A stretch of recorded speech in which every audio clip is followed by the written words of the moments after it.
let's talk about selecting the right publisher for your book if you would like to write and publish a book in 90 days.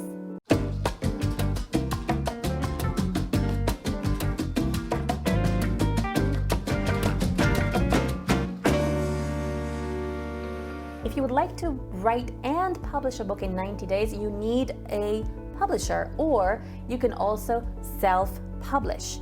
Now, there are so many choices nowadays about what to do in terms of publishing your book. You can opt for a traditional publisher, which will offer some pros and cons, and you can opt for a self-publishing coach, and you can also opt to publish it yourself. How about you, in your experience, Harry? What is the cons of a traditional publisher, for example? Yeah. When it comes to the traditional publishing, there are a few things that won't work. For example, when we talk about the right, who owns the content? Usually a traditional publisher, they will own that content, and then even the author won't be allowed to teach their own content that they produce. This is something that has been going on in the industry, and sometimes the authors find out themselves shocked that after they want to do something with the book, they cannot do it because the publisher owns the content. On the other hand, when it comes to self-publishing, I find a big benefit because you actually own that content and you can leverage it again and again.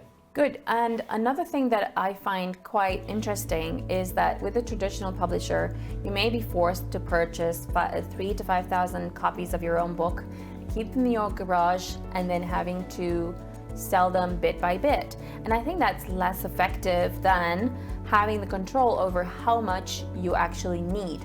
So let's say if you're expecting to have a really large order, you're expecting to speak at a very large conference, you can order just the amount of books that you're hoping to sell, and then that way it's very sustainable, right? Because you don't want to be printing books that ultimately will end up in the bin. You don't want that.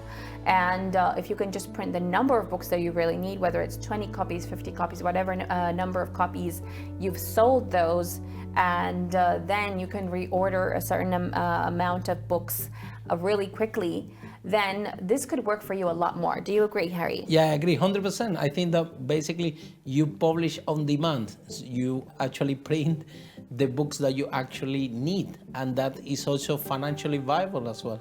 The authors have a preference amount of money that they can purchase the book, and in comparison with the real price of the book. Is that correct?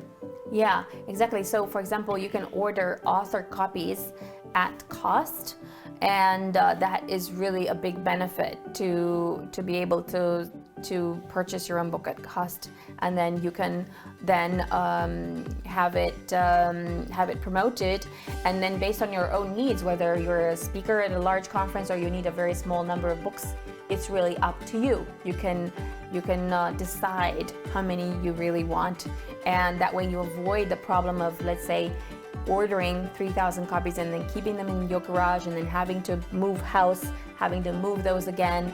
So it can be a really big nightmare. And in terms of cost, Lily, if the hardcover and the softcover, how that works financially, when it's going to be suitable for the author to have a softcover and to have a hardcover. Obviously the hardcover costs more, so how you justify financially to have a hardcover book and also the softcover book? Good question. So the hardcover is mainly for really high profile people. I think you can have the option of having the hardcover. If you're planning to be a really highly paid keynote speaker, you can invest in that. And then even though the book will cost you more, if you give it to a really qualified prospect, what happens is you will increase your chances of being booked. So let's say even if your book costs you £8.50 per copy, and then you gift it to a speaker promoter, and then that speaker promoter ends up giving you gigs where you are being paid £10,000 a day or whatever number, whatever amount, then it's worth it for you to invest in that, right? Even if, let's say, you give it to 10 speaker promoters and only one out of those will actually give you a gig like that, it's still worth it for you to invest in that. Now, coming back to paperback books, again, you have various options, and I don't have very small books for the moment. But I do think there is a benefit in having a small one if your intention is to use it as a lead generation.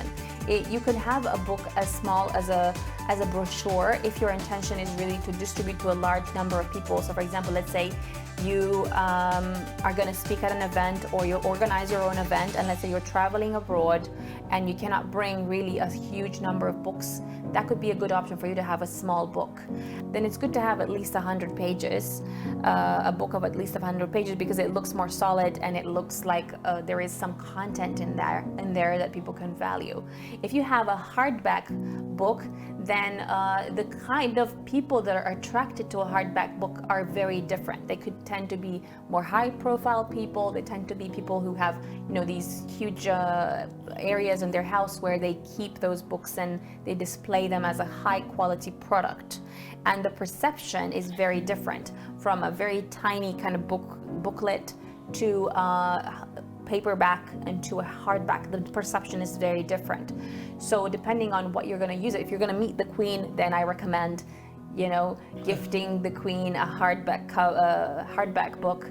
If you're going to meet a high-profile individual, politicians, or people that can further your career, consider gifting or selling your book to those people.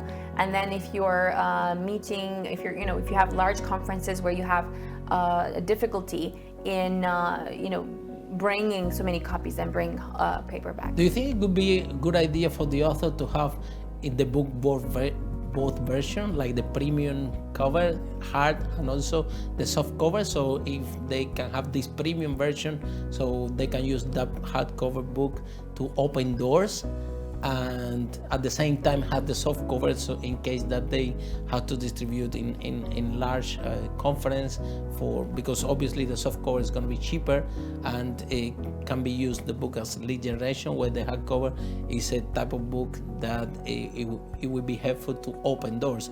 So would be a good advice to from the same book produce both, in your views? Yes, and in fact, I think not only that, I think it could be useful also to do a smaller book, and I mean a much smaller book that is almost like a brochure, that is, this kind of a small book that people can read really quickly, because that will help you to get a lot of reviews, and that really could help you to reach a lot more people, because people will read it quickly, especially if it's a quick read. So if you're traveling a lot, then it could be good to have a very small one, and then if you're not traveling a lot, it could be good to have like a medium-sized one, and then to have both, the hardback and the paperback.